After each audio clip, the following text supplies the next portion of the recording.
মন দিয়ে শোনো। যুদ্ধের মুভি তো অনেক দেখেছো, তবে আজকে যে মুভি এক্সপ্লেন করছি সেটা দেখার পর তোমাকে এক বাক্যে বলতে হবে যে এর চেয়ে মাস্টারপিস যুদ্ধের মুভি আর হতে পারে না। আচ্ছা, যুদ্ধের মুভি মানে কি কেবল গোলাগুলি? একটা যুদ্ধের পিছনে কত কাহিনী, স্যাক্রিফাইস ও ইমোশন লুকিয়ে থাকে তা হয়তো আমরা খেয়াল করি না, কিন্তু আজকের মুভিটি তোমাকে এমন সব ইভেন্টের মধ্যে দিয়ে নিয়ে যাবে যা তোমার কল্পনাকেও হার মানাবে। বলছিলাম 2011 সালে মুক্তি পাওয়া সাউথ কোরিয়ান মুভি মাই ওয়ের কথা। গল্পের কোনো হিন্টস তোমাদেরকে দেবো না, জাস্ট অনুরোধ করব এক্সপ্লেনটির মাত্র প্রথম 5 মিনিট দেখো, তারপর আমি কথা দিচ্ছি যে পুরো মুভিটা শেষ না করে তুমি উঠতেই পারবে না। তো চলো শুরু করি। মুভির শুরুতে দেখানো হয় 1928 সালের কোরিয়ার সিউল শহরের একটি দৃশ্য। ওই সময়ে কোরিয়াকে জাপান দখল করে নিয়েছিল, সেখানে জাপানি এম্পায়ারের রাজ চলত। এই শহরে একদিন তাৎসুও হাসাগিয়া নামের একটি ছেলে আসে, যে কিনা একজন জাপানি। তার দাদা ছিল জাপানি এম্পায়ারের একজন উচ্চ পদস্থ আর্মি অফিসার। এরপর আমরা দেখতে পাই কিম জুন সিককে, যার বাবা ছিল তাৎসুওর দাদার একজন নগণ্য কর্মচারী। হাসাগিয়া পরিবারের আগমনে তারা সবাই অপেক্ষা করছিল তাদেরকে রিসিভ করার জন্য। সেখানে কিম জুনকে দেখা যায় তাদের গাড়ির সাথে রেস করে জিতে যেতে। আসলে কিম জুন ছোটবেলা থেকে অনেক জোরে দৌড়াতে পারত, এছাড়াও দৌড়ানো তার একটা নেশাও ছিল। এদিকে গাড়ি থেকে নেমে তাৎসুও জানায় সে চাইলে কিমের চেয়েও অনেক বেশি দৌড়াতে পারবে। তো এই কথা শুনে কিম বলে চলো একটা রেস হয়ে যাক। এই বলে তারা দুজন সবার সামনে রেস শুরু করে দেয়, কে কার চেয়ে বেটা সেটা প্রমাণ করার জন্য। আর এইভাবেই শুরু হয় এক দৌড় কম্পিটিশন যা চলতে থাকে তাদের যৌবন পর্যন্ত। তাদের ক্যারিয়ার রেসে কখনো তাৎসুও আবার কখনো কিম বড় বড় ইভেন্টে জয়লাভ করতে থাকে, যার ফলে তাদের দুজনের মধ্যে সবসময় এক নীরব কম্পিটিশন চলতে থাকে। এভাবেই একদিন তাৎসুও কিমকে হারিয়ে জিতে যায় কলেজ চ্যাম্পিয়নশিপ ম্যারাথন। তাই তাৎসুওর পরিবার বিশাল এক সংবর্ধনার আয়োজন করে। তবে এই অনুষ্ঠানে এক স্বাধীনতাকামী কোরিয়ান এসে একটি গিফট দেওয়ার নাম করে তাৎসুওর দাদাকে বোমা হামলা করে মেরে ফেলে। তাৎসুও তার দাদাকে অনেক ভালোবাসতো, সেই সাথে বড় হয়ে সে তার দাদার মতন একজন জাপানি সোলজার হতে চেয়েছিল। তাই দাদার এমন মৃত্যুতে তাৎসুও প্রচণ্ড শক খায়। সেই সাথে যেহেতু ওই গিফটটি কিমের বাবা নিয়ে এসেছিল, তাই তাৎসুও মনে করতে থাকে যে এই হত্যার সাথে তারা জড়িত রয়েছে। ফলে তাৎসুও কিম ও তার বাবার উপরে চড়াও হয় আর তাদেরকে প্রচণ্ড মারধর করে পুলিশের হাতে তুলে দেয়। সেই সাথে তাৎসুও একটি কাটানা হাতে নিয়ে কিমকে জানায়, যদি এই এলাকায় আর কোনোদিন ফিরে আসিস তাহলে তোর গলা আমি নামিয়ে দেব। এভাবেই কিম তার আধমরা বাবাকে নিয়ে পাড়ি জমায় অজানার উদ্দেশ্যে। আসলে সেই সময় কোরিয়ানদের উপর জাপানিরা সবসময় অত্যাচার করত। নিজের দেশে থেকেও তারা ছিল প্যালেস্টাইনের মতন রিফিউজি। সেদিন বাড়ি ছাড়ার সময় কিম জুন দেখতে পায় সান কি চাং নামের একজন কোরিয়ান রানার অলিম্পিক ম্যারাথনে গোল্ড মেডেল জিতেছে। এমন সম্মানের নিউজ কোরিয়ানদের জন্য আকাশে চাঁদ হাতে পাওয়ার মতো দামি ছিল। কিমেরও এই একটাই চাওয়া, কোরিয়ান হয়ে সেও একদিন গোল্ড মেডেল জিততে চায়। কিন্তু তার জীবনের সাথে আজ যা ঘটে গেল, তারপরে তার ভাগ্যে আর কি আছে কিম নিজেও সেটা জানে না। এরপর মুভির সিন শিফট হয় 1938 সালের মে মাসে। কিম জুন এখন ম্যারাথন বাদ দিয়ে পেটের দায়ে রিক্সা চালায় কোরিয়ার অলিতে গলিতে। সেদিন রিক্সা যাওয়ার সময় একজন লোক তার পায়ে বালুর ব্যাগ বাঁধা থেকে টের পায় যে সে হয়তো ম্যারাথন রানার। তখন লোকটি কিমকে বলে, তুমি যদি আমাকে 30 মিনিটের মধ্যে আমার লোকেশনে পৌঁছে দিতে পারো তাহলে তোমাকে আমি ডাবল পেমেন্ট করব। এটা শুনে কিম ব্যাপক জোরে গাড়ি চালানো শুরু করে দেয়। আসলে কিমের রিক্সায় আজকে যে ব্যক্তি উঠেছিল সে ছিল সেই অলিম্পিক গোল্ড মেডেল জেতা ম্যারাথন প্লেয়ার সান কি চাং। তার এমন মারাত্মক ট্যালেন্ট দেখে সান অনেক ইমপ্রেস হয় আর মোটা অঙ্কের পুরস্কার দিয়ে সে চলে যায় অ্যাথলেটিক অ্যাসোসিয়েশনের একটি মিটিংয়ে। এদিকে সেই মিটিংয়ে আমরা দেখতে পাই তাৎসুও হাসাগিয়াকে। ইতিমধ্যে তাৎসুও অনেক বড় মাপের একজন রানার হয়ে গিয়েছে। সেখানে আমরা জানতে পারি 1936 সালের অলিম্পিক গেমসে যেবার সান কি চাং গোল্ড মেডেল জিতেছিল, সেই সময় সানকে জাপানি হিসেবে সেখানে উপস্থাপন করা হয়। কিন্তু সান সেদিন জাপানের পতাকা থেকে তার দেশ কোরিয়ার পতাকা উড়িয়েছিল বিধায় ডিসিপ্লিন ভঙ্গের নামে জাপান সকল কোরিয়ানদের উপরে আজীবনের জন্য অলিম্পিকে অংশগ্রহণ নিষেধাজ্ঞা করে দেয়। তার মানে এখন থেকে আর কোনো কোরিয়ানরা অলিম্পিকে অংশ নিতে পারবে না। এই সব নিয়েই মূলত তাৎসুও বোর্ড মিটিং করছিল। ঠিক সেই সময় লিজেন্ড সান সেখানে উপস্থিত হলে সবাই অনেক চমকে যায়। আর সান বলে, আমার তো মনে হয় তোমরা কিম জুনের ভয়ে সব কোরিয়ানদের উপরে ব্যান লাগিয়ে দিয়েছো, কারণ কিম জুন যে মাপের রানা সে তোমাকে অনায়াসেই হারিয়ে দিতে পারবে। এই সব কথার মাঝে আকস্মিকভাবে কিম জুন সেখানে উপস্থিত হলে সব সাংবাদিক তাকে ঘিরে ধরে। সবার একই প্রশ্ন, তাহলে কি কিমের ভয়ে জাপানিরা এই ব্যান দিয়েছে? তখন তাৎসুও জানায়, এই সামান্য রিক্সা চালক আমাকে হারাতে পারবে বলে তোমরা মনে করো? তখন কিম বলে ওঠে, তাহলে প্রমাণ হয়ে যাক, দেখি কার কত দম। তাৎসুয়োর মনে তখন প্রতিশোধ আর অহমিকা জেগে উঠলে সে তাদের ব্যান উইথড্র করে নিয়ে কিমকে সুযোগ দেয় অলিম্পিকের ট্রাইআউটে যোগ দেওয়ার জন্য। এই নিউজ দেখে কিম জুনের পুরো পরিবার আনন্দে আত্মহারা হয়ে পড়ে। কিমের আপন বলতে তার বাবা ও এক ছোট্ট বোন রয়েছে যার নাম ইউনসু। এছাড়াও জং ডেই নামে তার খুব কাছের এক বন্ধু রয়েছে যে কিনা আবার ইউনসুংকে অনেক ভালোবাসে। তো ফাইনালি চান্স পাওয়ার পর সেই ট্রাইআউটের মহরণ শুরু হয়ে যায়। ম্যারাথন শুরু হয়ে গেলে দেখা যায় প্রথম থেকেই তাৎসুয়ো অনেক এগিয়ে থাকে কিমের চেয়ে। কিম অনেক স্টেবল একজন রানার, যেহেতু 42 কিলোমিটারের একটি রেস, তাই তাকে বুঝে শুনে আগাতে হবে। ইতিমধ্যে রেস প্রায় শেষের দিকে আসলে কিম জুন এবার তার খেলা শুরু করে দেয় সবাইকে এগিয়ে। সে যখন প্রায় তাৎসুয়োকে ধরেই ফেলতে যাবে ঠিক সেই সময় আগে থেকে প্ল্যান করে থাকা এক জাপানি তাকে ধাক্কা মারা শুরু করে, কিন্তু কিম তার ধাক্কা খেয়ে পড়ে না গিয়ে উল্টো তাকে কাটিয়ে মাটিতে ফেলে দেয়। এরপর একদম ফাইনাল টাইমে নিজের সর্বোচ্চ দিয়ে কিম তাৎসুয়োকে হারিয়ে সেই রেস জিতে নেয়। চারিদিকে কিম জুনের জয় জয়কারের মধ্যেই হঠাৎ ঘটে এক অবিশ্বাস্য কাহিনী। মাইকে ভেসে আসতে থাকে এই রেসে ফার্স্ট হয়েছে তাৎসুয়ো হাসেগেওয়া, আর অন্য অপোনেন্টকে ধাক্কা দেওয়ার কারণে কিম জুনকে ডিসকোয়ালিফাইড করা হয়েছে। মুহূর্তে সেই অত্যাচারী ঘোষণা শুনে কেবল কোরিয়ানরা না, তাৎসুয়ো পুরো হতবাক হয়ে পড়ে, কারণ সে জানে এই রেস কিমই জিতেছিল। কিন্তু সম্মানের খাতিরে সেও সেখানে চুপ করে থাকে। তবে কোরিয়ানরা এই অন্যায়ে আর চুপ থাকতে পারে না, তাই কিম জুনের সব বন্ধু ও লোকজন মিলে সেই আয়োজকদের উপরে হামলে পড়ে আর সবাইকে তুলোধনা করতে থাকে। এমন মাসাকারের জন্য পুলিশ তাদেরকে ধরে নিয়ে যায় আর কোর্ট তাদের শাস্তি স্বরূপ এক ন্যাক্কারজনক রায় দেয়। কোর্ট জানায় এই বিশৃঙ্খলার জন্য কিম জুন সহ আরও অনেককেই এখন জাপানি এম্পায়ারের হয়ে সেনাবাহিনীতে চাকরি করতে হবে। মানে একবার চিন্তা করো, যে জাপানিদের তারা শত্রু মনে করে এখন তাদের পক্ষ হয়ে কিনা যুদ্ধ করতে হবে, এ কি করে সম্ভব? কিন্তু নিপীড়িত হলে যা হয়, তাদের এই আদেশ মানা ছাড়া আর কোনো উপায় নেই। তাই পরের সিনে দেখা যায় তাদের সকলের গায়ে জাপানি আর্মির পোশাক পরে এক ভয়ঙ্কর যুদ্ধের ময়দানে যেতে। ইতিমধ্যে পৃথিবীতে দ্বিতীয় বিশ্বযুদ্ধের দামামা বাজা শুরু হয়েছে। একদিকে জার্মানি যেমন পুরো ইউরোপকে কবজা করতে ব্যস্ত, ঠিক তেমনি এশিয়াতে জাপান একের পর এক দেশ দখল করে দ্য গ্রেট এশিয়ান এম্পায়ার দাঁড় করাচ্ছে। ঠিক সেই সময় জাপান চায়না দখল করার জন্য মঙ্গোলিয়া বর্ডারের যুদ্ধ শুরু করে দেয়। সে কি ভয়াবহ যুদ্ধ! সেখানে মানুষ যেন পাখির মতন মরছে আর চোখের সামনে ছিন্ন ভিন্ন হয়ে যাচ্ছে। সেই ব্যাটেলফিল্ডে আমরা কিম জুন ও তার বন্ধুদেরকে দেখতে পাই, যারা জীবনে প্রথমবারের মতো যুদ্ধে নেমেছে। যুদ্ধ এতই তীব্র ছিল যে জাপানিরা সেখান থেকে রিট্রিট মানে পালিয়ে আসতে শুরু করে। অবশেষে জীবন হাতে নিয়ে পালিয়ে এসে তারা যখন কোথাও বিশ্রাম নিচ্ছিল, ঠিক সেই সময় এক চাইনিজ স্নাইপার উড়াধুরাভাবে সব জাপানিদেরকে কিল করতে থাকে। কিম জুন একটু ভালো করে লক্ষ্য করে যে পাশের ঝোপের মধ্যে রয়েছে সেই ভয়ঙ্কর স্নাইপারটি। তাই সে প্ল্যান করে তার টিমমেটদেরকে বলে, তোমরা ওদিকে ফায়ার করে আমাকে কাভার দাও, আমি গিয়ে ওকে শেষ করে আসছি। এই বলে সবাই তাকে কাভার দিলে কিম দ্রুত গতিতে স্নাইপারের একদম কাছে এসে একটি গ্রেনেড দিয়ে স্নাইপারের পজিশন ব্লাস্ট করে দেয়। এর ফলে স্নাইপার পালিয়ে যাওয়া শুরু করলে কিম তার পিছু নিয়ে অবশেষে সে স্নাইপারকে ধরে ফেলতে সক্ষম হয়। তবে স্নাইপারের ফেস মাস্ক খুলেই তারা অবাক হয়ে দেখে যে এই স্নাইপার অতি সুন্দরী একজন চাইনিজ মেয়ে। এক মেয়ে স্নাইপার হয়ে যে এত বেস্ট শট নিতে পারে, কিমের তা কল্পনার বাইরে ছিল। এরপর টিম কমান্ডার সেই মেয়েটিকে ধরে নিয়ে এসে অনেক টর্চার শুরু করে। সেখানে তার পরিচয় জানতে চাইলে সে জানায় তার নাম সিরাই আর সে মঙ্গোলিয়ান এক গ্রামের বাসিন্দা।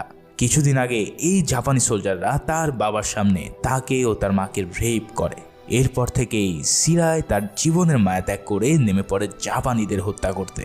ওদিকে জাপানের এই ব্যাটালিয়নে কোরিয়ান শাস্তি পাওয়া সোলজাররা ছিল খুবই নিপীড়িত। তাদের চুন থেকে পান খসলেই জানোয়ারের মতো পেটানো হতো। এরপর সিরাইকে টেনে হেসড়ে নিয়ে যাওয়া হয় মাটির নিচের জেলখানায়। আর আমরা দেখতে পাই এত যুদ্ধের মধ্যেও কিম জুন তার ম্যারাথন চ্যাম্পিয়ন হওয়ার আশা শেষ করে দেয়নি। সবাই যখন ঘুমে ব্যস্ত, তখন কিম পুরো ব্যারাকের মধ্যে রানিং করে তার ম্যারাথনের স্বপ্ন ঠিকই বাঁচিয়ে রেখেছে। পরের দিন সকালে বড় একজন কমান্ডার তাদের ব্যারাকে আসবে শুনে সবাই যখন টোটস্থ হয়ে পড়ে, তখন দেখা যায় এই বড় অফিসারটি আর কেউই নয়, সে ছিল স্বয়ং ম্যারাথন চ্যাম্পিয়ন তাৎসুয়ো হাসাগেওয়া। আসলে যুদ্ধ ঘোষণার পর তাৎসুয়ো তার সব ছেড়ে নিজের দেশের জন্য কর্নেল হিসেবে আর্মিতে যোগ দেয়। তাকে দেখে তো কিম জুন একদমই অবাক হয়ে পড়ে। যে কিনা ছিল তার কম্পিটিটর, এখন সে হলো তার কমান্ডার। তাৎসুয়ো কিমকে দেখে চিনে ফেলে, কিন্তু তাকে দেখে সে কোনোই পাত্তা দেয় না। তাৎসুও এখানে এসেছে এই ব্যাটালিয়ন কমান্ডারকে শাস্তি দিতে, কারণ এই কমান্ডার সেদিনের যুদ্ধে জীবনের ভয়ে পালিয়ে এসেছিল। তাই যুদ্ধক্ষেত্রে ভীরুর মতো পালিয়ে আসার কারণে তাকে হিরাকিরি মানে আত্মহত্যা করে মরতে হবে। সেই কমান্ডার পালিয়ে এসেছিল সৈনিকদের প্রাণ বাঁচানোর জন্য, কিন্তু তার দায়ে নির্দয় জাপানি কমান্ডার তাকে বাধ্য করে আত্মহত্যা করার জন্য। এমন নিষ্ঠুরতা দেখে কিম সহ সবাই একদম স্তম্ভিত হয়ে পড়ে আর বুঝতে পারে এই তাৎসুও তার উপরেও পার্সোনালি প্রতিশোধ নেবে। হয়ও ঠিক তাই, সব ব্যাটালিয়নের চেয়ে এই কোরিয়ান সোলজারদের গ্রুপকে সবসময় কঠিন কাজ দেওয়া হয়, সেই সাথে প্রতিক্ষণে তাদেরকে অকথ্য ভাষায় গালাগালি ও শাস্তি দিতে থাকে জাপানি কমান্ডাররা। কর্নেল তাৎসুও জানায় ইতিমধ্যে সোভিয়েত ইউনিয়ন চাইনিজদের সাথে এক হয়ে জাপানের বিরুদ্ধে যুদ্ধ ঘোষণা করেছে। তারা যে কোনো সময় আমাদের উপরে অ্যাটাক করতে পারে, তাই তাদের অ্যাটাকের আগেই আমরা বর্ডার ক্রস করে তাদের উপরে হামলে পড়ব। তার জন্য আমার ব্যাটালিয়নে 50 জনের একটি সুইসাইড স্কোয়াড লাগবে, যারা বোম ক্যারি করে সরাসরি সোভিয়েত ট্যাঙ্কের নিচে গিয়ে নিজেদের জীবন বিলিয়ে দিয়ে তা ধ্বংস করে দেবে। আর এই কাজের জন্য তার প্রথম পছন্দ হচ্ছে সেই কোরিয়ান কয়াদিরা। এছাড়াও একটি নদীর উপর তাদের ব্রিজ তৈরি করতে হবে, যাতে পুরো আর্টিলারি নিয়ে তারা বর্ডার ক্রস করতে পারে। এভাবেই সে এক নির্মম প্ল্যান করে ফেলে জীবন দিয়ে যুদ্ধের জয়লাভ করার জন্য। এখানে যে তাৎসুওকে আমরা দেখতে পাই সে একদম একরোখা আর নির্ভীক। এক রাতে তাৎসুও দেখতে পায় কিম জুন প্রতি রাতে তার প্র্যাকটিস চালিয়ে যাচ্ছে। এই কাণ্ড দেখে তার মেজাজ গরম হয়ে যায় আর সে সব কোরিয়ানদের রুম সার্চ করে তাদের সকল পার্সোনাল জিনিসপত্র পুড়িয়ে দেয়। সে সব জিনিসপত্রের মধ্যে কিম জুনের শেষ সম্বল তার জুতোটিও ছিল। সেটা হারিয়ে কিম জুন অনেক কান্নায় ভেঙে পড়ে। মানুষ কত নিষ্ঠুর হলেই এমন কাজ করতে পারে তা কিম আগে বুঝতে পারেনি। এরপর যুদ্ধের আগে ফাইনাল ব্রিফিংয়ে তাৎসুও যখন ঘোষণা দেয় যে কোরিয়ানরাই হবে এই সুইসাইড স্কোয়াডের সদস্য, তখন কিম জুন তা এক বাক্যে না করে দেয়, কারণ তারা যুদ্ধে ভলেন্টিয়ারি করতে আসেনি, তাদেরকে জোর করে পাঠানো হয়েছে। তাই তাদের এই মিশনে পাঠানোর কোনো অধিকার নেই তাৎসুওর হাতে। এই সব শুনে তাৎসুও তাদের উপর ব্যাপক ক্ষেপে যায় আর একজন কমান্ডারের আদেশ অমান্য করায় সে কিম জুনকে মৃত্যুদণ্ডে দণ্ডিত করে। মানে চিন্তা করা যায় কি হচ্ছে এখানে। মুভিটা এতটাই টানটান উত্তেজনার যে প্রতি মুহূর্তে তোমাকে একদম আটকে রাখবে সিনের সাথে। যাই হোক, কিমকে বন্দি করে রাখা হয় সেই চাইনিজ স্নাইপার সিরাইয়ের সাথে। সিরাইকে প্রথম দেখাতেই কিমের অনেক মায়া হয়েছিল, কারণ তারও নিজের একটা ছোট বোন রয়েছে। এছাড়াও সিরাই যেমন চায় জাপানিদেরকে শেষ করতে, ঠিক একইভাবে কিমও চায় জাপানিদের হাত থেকে মুক্ত হতে। কিন্তু নিয়তি আজ তাকে এমন এক কঠিন পরিস্থিতিতে নিয়ে এসেছে। সকাল হলেই সিরাইয়ের সাথে সাথে কিম জুনকেও কাটানার আঘাতে মরতে হবে। কিন্তু দেখা যায় গভীর রাতে কিমের 3 বন্ধু সেখানে উপস্থিত হয় তাকে বাঁচানোর জন্য। তাদের প্ল্যান হলো এই রাতে বর্ডার ক্রস করে দেশে চলে যাওয়া। যাওয়ার সময় কিম অনুরোধ করে সিরাইকেও তাদের সাথে নিতে। সবাই তাতে রাজি হয়ে গেলে রাতের অন্ধকার শেষ হওয়ার আগেই তারা পাগলের মতন ছুটতে থাকে বর্ডারের দিকে। কিন্তু নদী পার হওয়ার সময় কিম দেখতে পায় দূর দিগন্তের মাটি কাঁপিয়ে শত শত ট্যাঙ্ক আর আর্মি নিয়ে সোভিয়েতরা আসছে জাপানিদের উড়িয়ে দিতে। এটা দেখে কিম সিদ্ধান্ত নেয় হামলার আগেই ব্যারাকে গিয়ে সবাইকে সতর্ক করতে। কিন্তু তার বন্ধুরা বলে, তুই কি পাগল হয়েছিস? যারা এত কষ্ট দিচ্ছে আমাদের, তাদেরকে বাঁচানোর জন্য তুই কেন নিজের জীবন দিবি? কিন্তু কিম বলে, আমার জন্য যদি কিছু মানুষ বেঁচে যায় তাহলে সেটাই আমার সার্থকতা। তোরা চলে যা, বেঁচে থাকলে আবারও দেখা হবে। এই বলে কিম জুন তার শরীরে সর্বোচ্চ শক্তি দিয়ে দৌড় দেয় জাপানি ক্যাম্পের দিকে। কিন্তু দেখা যায় এক সোভিয়েত প্লেন পেট্রোলিং করার সময় কিমকে দেখে ফেলে।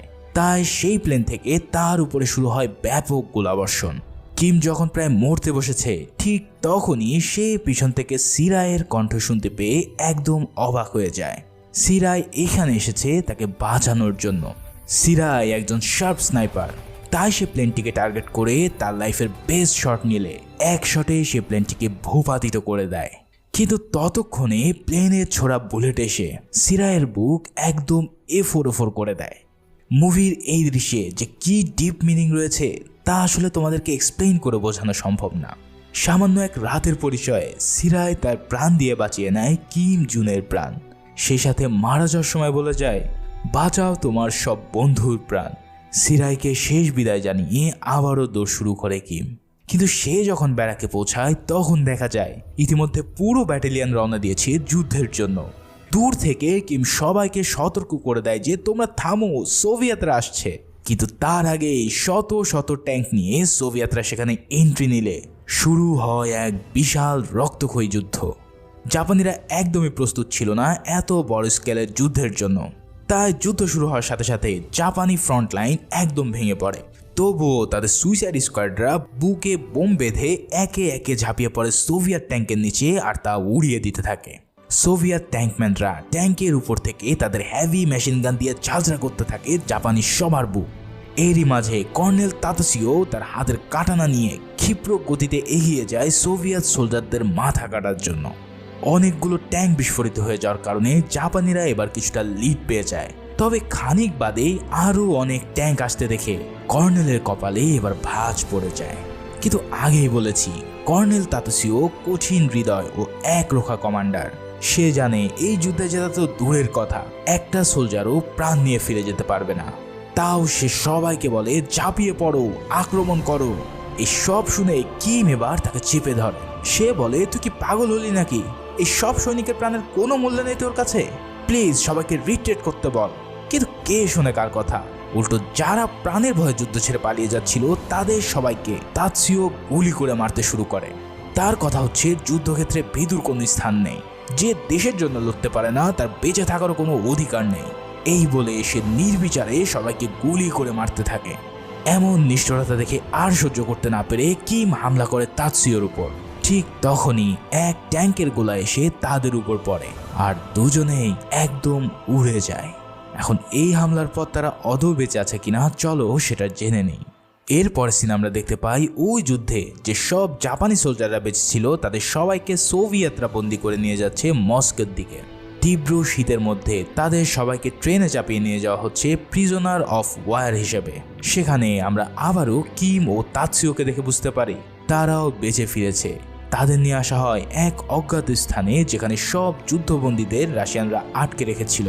প্রচণ্ড তুষারঝড়ের মধ্যে তাদের এক লাইনে দাঁড় করিয়ে রাশিয়ানরা শপথ বাক্য পাঠ করায়। সেই সাথে তাদের লিডার তাতসিওকে অর্ডার দেওয়া হয় জাপানের পতাকা মারিয়ে রাশিয়ার বশ্যতা স্বীকার করে নেওয়ার জন্য। কিন্তু তাতসিও তো একজন খাঁটি দেশপ্রেমী, জীবন চলে গেলেও সে দেশের অসম্মান করতে পারবে না। তাই সে সাফ জানিয়ে দেয়, মারতে চাইলে মার, তবুও আমি আমার দেশকে মারাতে পারবো না। এই কথা শুনে রাশিয়ান কমান্ডার কি করবে তা তো তোমরা বুঝতেই পারছো। শাস্তিস্বরূপ তাতসিওকে বরফ জমা ঠান্ডার মধ্যে আধমরা করে ঝুলিয়ে রাখা হয় আর পুরো ব্যাটালিয়নকে মারতে মারতে ব্যারাকের মধ্যে নিয়ে যাওয়া হয়। এরপর তাদের নিয়ে যাওয়া হয় কর্মক্ষেত্রে। সেখানে গিয়ে হঠাৎ কিম দেখতে পায় তার সেই বন্ধুদের যাদেরকে সে নৌকায় তুলে দিয়েছিল তারা এখনো বেঁচে আছে। তাদের দেখে কিমের এত কষ্টের মধ্যেও মনে খুশির জোয়ার বয়ে যায়। তখন কিম প্রশ্ন করে, আরে আমাদের জং ডে কোথায়?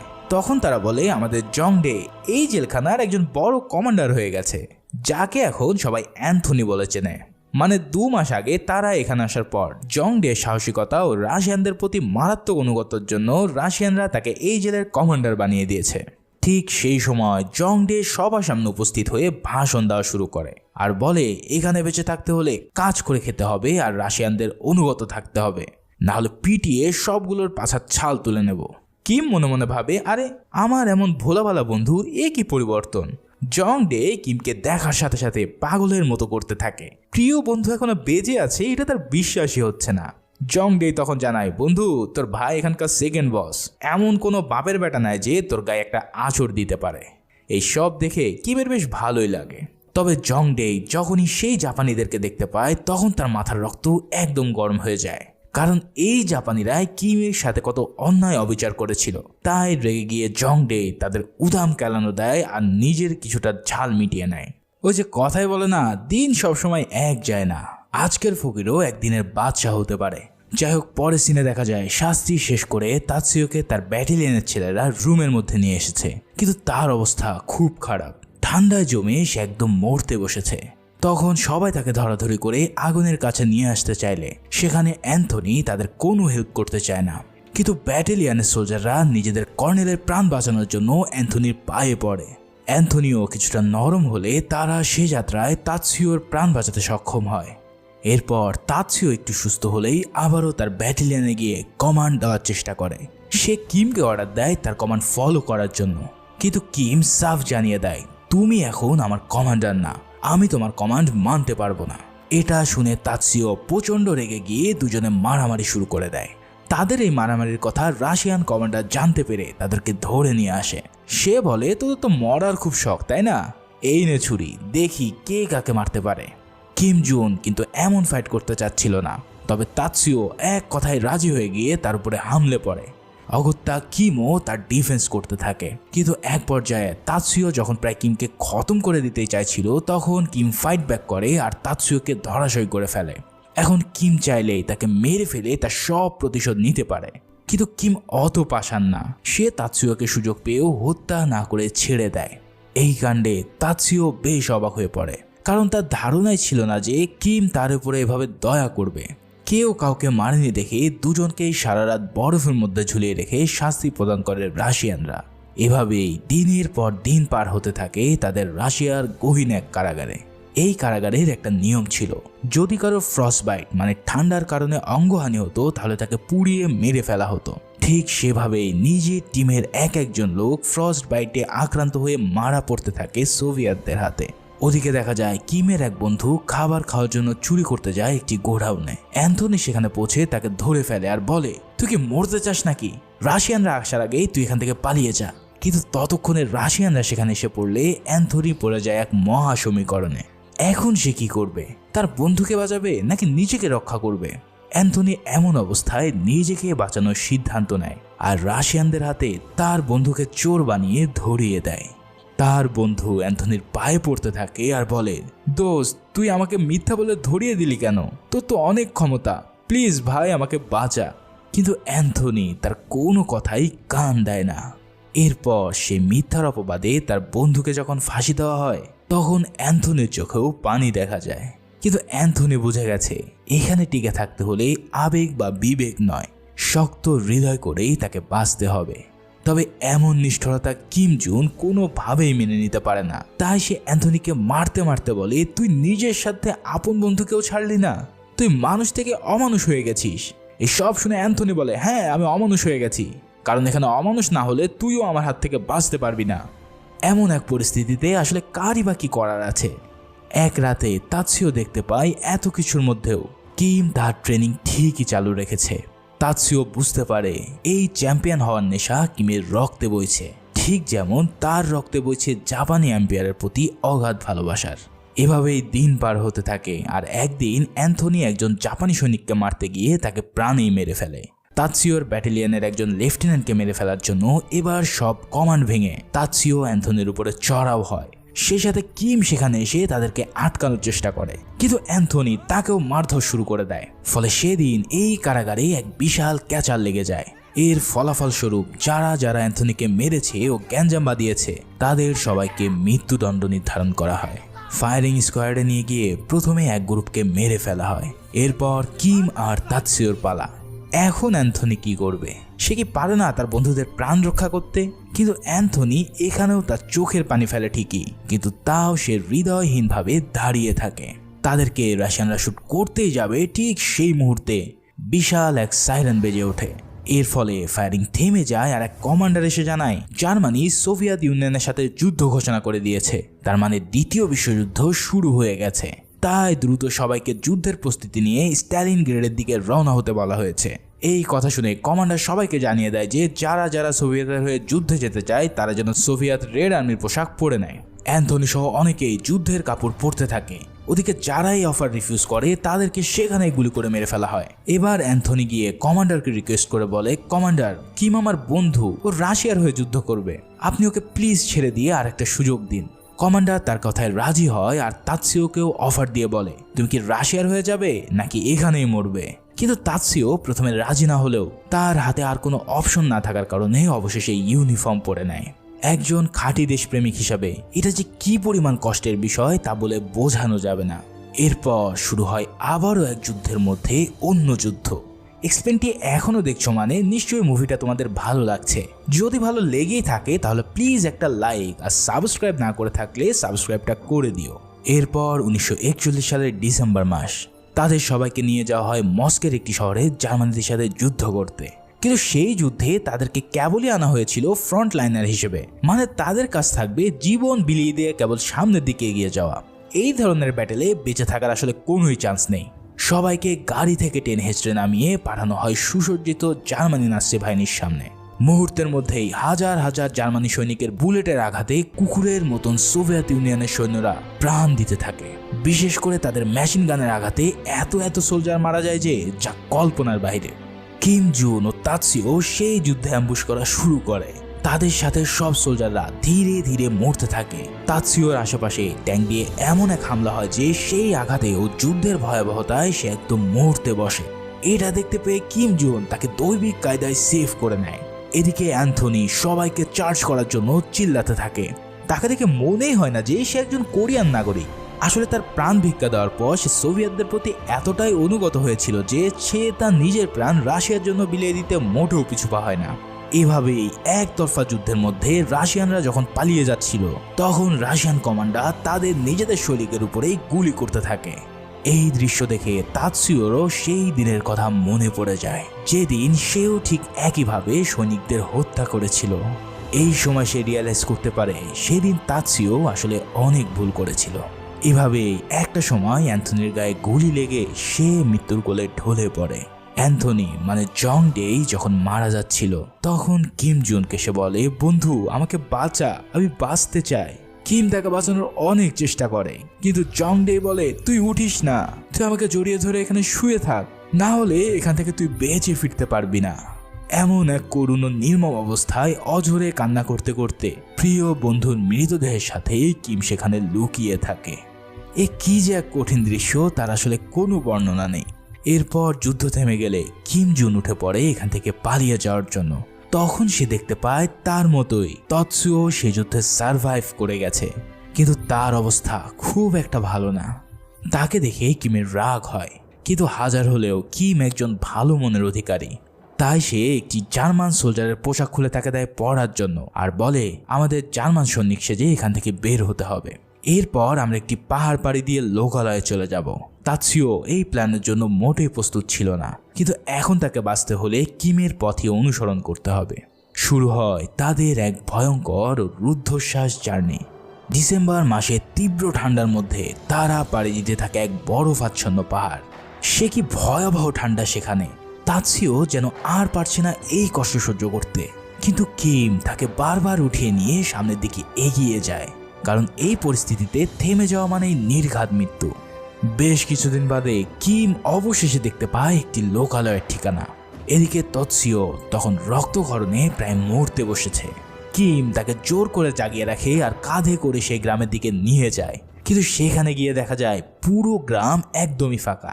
সেই সাথে ওই স্থানে খাবার বা মেডিসিন বলতে কিচ্ছু নেই।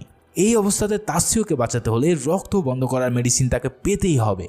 তাই তাৎসিওকে রেখে কিম চলে যায় মেডিসিনের সন্ধানে। তবে অনেকবারই খুঁজেও সে একটা খাবার বা মেডিসিন না পেয়ে একদম হতাশ হয়ে পড়ে। এর কিছুক্ষণের মধ্যে দেখা যায় একদল জার্মানি সৈনিক ওই গ্রামের ভিতর দিয়ে যাচ্ছে। কিম হন্তদন্ত হয়ে তাদের কাছে যায় আর কোরিয়ান ভাষায় বলতে থাকে, আমার বন্ধু মারা যাচ্ছে, প্লিজ তোমরা আমাকে কিছু মেডিসিন দাও। কিন্তু জার্মান সৈনিকরা তার একটা কথাও বুঝতে পারে না, বরঞ্চ তারা ভাবে এ হয়তো কোনো যুদ্ধবন্দী কেউ হবে। তাই জোর করে তাকে তারা সাথে নিয়ে যাওয়া শুরু করে। কিম জুন চিৎকার করে বলতে থাকে যে, তাৎসিও দ্রুত উঠে আয়, ওরা আমাকে ধরে নিয়ে যাচ্ছে, উঠে আয় বন্ধু, উঠে আয়। কিন্তু তাৎসিওর এক ফোঁটাও শক্তি নেই সেখান থেকে উঠে যাওয়ার। সে শুধু অপলক দৃষ্টি নিয়ে তাকিয়ে থাকে আর প্রহর গুনতে থাকে মৃত্যুকে আলিঙ্গন করার জন্য। তবে কি তাৎসিও আর বেঁচে ফিরতে পারলো না? কিন্তু কথায় বলে না, সৃষ্টিকর্তা যদি কাউকে বাঁচাতে চায় তাহলে মারার সাধ্য কারণ নেই। ঠিক সেভাবে তাৎসিও সেদিন বেঁচে ফেরে জার্মানি বাহিনীর হাতে। এরপর আমরা 3 বছর পরের কাহিনী দেখতে পাই। এখানে দেখা যায় তাৎসিও এখনো বেঁচে আছে আর সে এখন জার্মানির হয়ে যুদ্ধ করছে। একবার চিন্তা করো, একজন সোলজার প্রথমে জাপানের হয়ে, এরপর সোভিয়েতের হয়ে আর সর্বশেষ জার্মানির হয়ে যুদ্ধ করছে। বিষয়টা কেমন অলৌকিক আর অদ্ভুত, তাই না? তাৎসিওকে দেখা যায় আরও জার্মানিদের সাথে ফ্রান্সের নরম্যান্ডি সমুদ্র সৈকতের দিকে রওনা দিতে। সেখানে পৌঁছালে আমরা জানতে পারি অল্প কিছুদিনের মধ্যেই অ্যালাইড মানে আমেরিকা ও ব্রিটিশ সোলজাররা এক বড় ধরনের হামলা করতে পারে এখানে। তাই তাদের প্রথম টার্গেট হবে এই নরম্যান্ডি বিচ। ফলে এই বিচে এখন তাদের কাজ হবে বিশাল বড় ডিফেন্স ক্রিয়েট করা। তোমরা যারা দ্বিতীয় বিশ্বযুদ্ধ নিয়ে পড়েছো তারা নিশ্চয়ই ডি-ডে এর কথা জানো। 1944 সালের জুন মাসের এই নরমান্ডিতেই সবচেয়ে বড় ও ভয়াবহ যুদ্ধ ঘটেছিল, যেটাকে ডি-ডে নামে বলা হয়। যাই হোক, তাৎসুয়ো সহ সবাই বিচে ডিফেন্সের ওয়াল বানানোর কাজে নেমে পড়ে। তাৎসুয়ো তার প্রাণ বাঁচানো বন্ধুকে হারিয়েছে আজ 3 বছর হতে চলল, কিন্তু তার চোখ প্রতিনিয়তই কিম জুনকে খুঁজে বেড়াতে থাকে। তার মনের কোনায় কে যেন বলে ওঠে কিম হয়তো এখনো বেঁচে আছে আর কোনো একদিন সে তার সন্ধান পাবে। আসলে সেদিন কিমের সেই বন্ধুর প্রতি আত্মনাদ ও ভালোবাসার পর তাৎসুয়ো তাকে শত্রু থেকে প্রাণপ্রিয় বন্ধু বানিয়ে নিয়েছিল। এভাবেই দিন পার হতে থাকে আর তাৎসুয়ো তাকে অনেক খুঁজতে থাকে। একদিন হঠাৎ তাৎসুয়ো দেখতে পায় দূরে একটা ছেলে কাজকর্ম শেষ করে বিচে দৌড়ের প্র্যাকটিস করছে। এটা দেখে তাৎসুয়োর বুকের ভিতরটা একদম মোচড় দিয়ে ওঠে। দ্রুত তার কাছে গেলেই তাৎসুয়ো দেখতে পায় সে আর কেউই নয়, সে হলো তারই শত্রু থেকে বন্ধু হওয়া কিম জুন সিক। তাদের দুজনের মুখে যে এক হাসির ঝলক দেখা যায় তা দেখে যে কারোর মনেই আনন্দে একদম কেঁদে উঠবে। আমার দেখা এটা ছিল মুভির সবচেয়ে খুশির মুহূর্ত। এরপর থেকে তাদের বন্ধুত্ব আর সময়গুলো অনেক রঙিনভাবে কাটতে থাকে। সেই সাথে তারা স্বপ্ন বুনতে থাকে যে একসাথে দেশে ফিরে যাওয়ার, কিন্তু ভাগ্য যেন তাদের সহায়ই হচ্ছিল না। কারণ ইতিমধ্যে খবর আসে যে ব্রিটিশরা হামলা করে দিয়েছে নর্থ পাস দে কালাইসে। তাই পুরো ব্যাটালিয়নকে আগামীকাল রওনা দিতে হবে সেখানে জীবন বিলিয়ে দিতে। এই কথা শোনার সাথে সাথে তাৎসুয়ো এক প্ল্যান করে বসে। তার প্ল্যান হলো আজ রাতে দুজন পালিয়ে চলে যাবে চারবার্গের পোর্টে। কারণ তাৎসুয়ো জানতে পেরেছে যে আজ রাতে একটি জাহাজ জাপানের উদ্দেশ্যে রওনা দেবে। তাই এই প্ল্যান আস্তে করে গিয়ে কিমকে জানিয়ে দিলে রাতের অন্ধকারে তারা ড্রেস পরে বের হওয়া শুরু করে। কিন্তু কি যে এক ভয়াবহ সকাল তাদের জন্য অপেক্ষা করছিল তা তারা ঘুণাক্ষরেও টের পায়নি। সকালের আলো ফোটার আগেই ব্রিটিশ এয়ারফোর্সে শত শত বোম্বার প্লেন এসে বৃষ্টির মতন বোম ফেলতে থাকে নরমান্ডিতে। দিনটা 6 জুন 1944, যেটাকে ডি-ডে বলা হয়। এই দিনে অ্যালাইড ফোর্সরা দ্বিতীয় বিশ্বযুদ্ধে সবচেয়ে বড় আক্রমণ চালায় জার্মানিদের বিরুদ্ধে। বলা হয়ে থাকে এর চেয়ে ভয়াবহ যুদ্ধ ইতিহাসে আর দ্বিতীয়টি নেই। এই ডি-ডে নিয়েই তৈরি হয়েছিল সেভিং প্রাইভেট রায়ান মুভিটি। সেখানে আমরা আমেরিকানদের প্রসপেক্টিভে দেখেছিলাম যুদ্ধটি, আর আমাদের আজকের এই মুভিটি ঠিকই তারই অপরপিট। যারা এই যুদ্ধটাকে আরও জানতে চাও তারা আমার এক্সপ্লেন করা সেভিং প্রাইভেট রায়ান মুভিটাও দেখে নিতে পারো। উপরের আই বাটন ও ডিসক্রিপশনের লিঙ্ক পেয়ে যাবে। ফিরে আসি যুদ্ধতে। ভয়াবহ বোম্বিংয়ের তাণ্ডবে মাঝপথে কিম জুন আর তাৎসুয়ো একদম বিচ্ছিন্ন হয়ে পড়ে। তাৎসুয়ো আবারও বেরাকে ফিরে গিয়ে কিমকে খুঁজতে শুরু করে, কিন্তু ততক্ষণে ব্রিটিশ ডিস্ট্রয়ার জাহাজ থেকে কামানের গোলা এসে পুরো বেস একদম লন্ডভন্ড করে দিয়ে যায়। এরপর শুরু হয় ল্যান্ড অ্যাটাক।